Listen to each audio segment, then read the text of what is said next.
Laut biru yang tampak tenang ini menyimpan harta karun bernilai jutaan rupiah.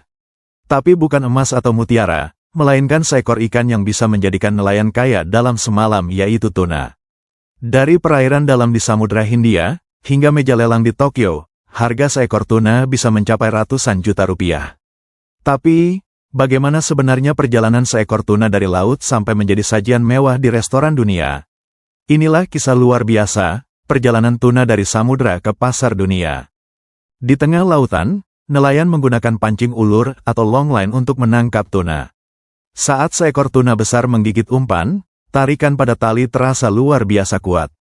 Kadang butuh waktu lebih dari 1 jam untuk mengangkatnya ke atas kapal. Setiap tuna yang berhasil ditangkap langsung disimpan dalam es agar kualitasnya terjaga.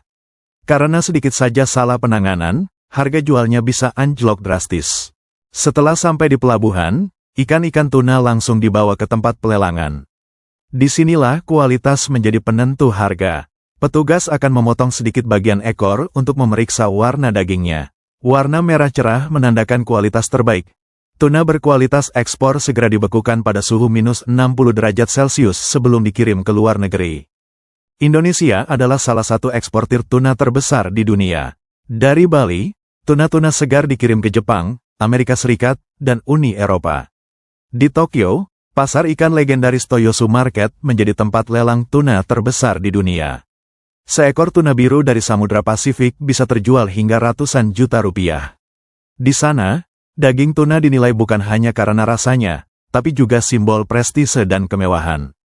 Di tangan para chef sushi, setiap potongan tuna diolah dengan presisi tinggi. Bagian otoro, daging paling lembut dari perut tuna, bisa dihargai lebih dari Rp500.000 per potong kecil.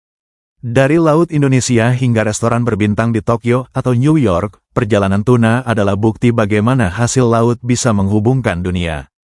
Namun, di balik gemerlap harga tinggi, ada ancaman serius, overfishing.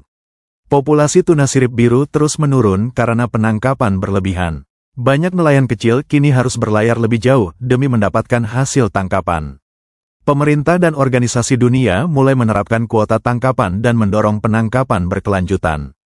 Kini, berbagai pihak berusaha menjaga keberlanjutan tuna, dari teknologi GPS untuk mendeteksi lokasi penangkapan legal, hingga program sertifikasi, ekolabel, yang memastikan setiap tuna ditangkap secara bertanggung jawab. Karena jika tuna punah, bukan hanya laut yang kehilangan keseimbangannya, tapi juga jutaan orang yang menggantungkan hidup darinya. Seekor tuna bukan sekadar ikan besar. Ia adalah simbol dari perjuangan, rezeki, dan hubungan manusia dengan laut.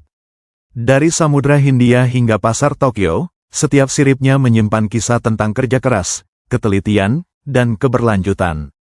Jadi, lain kali saat kamu melihat sushi di piringmu, ingatlah, mungkin daging itu berasal dari lautan Indonesia, dan di baliknya ada kisah panjang bernilai jutaan rupiah.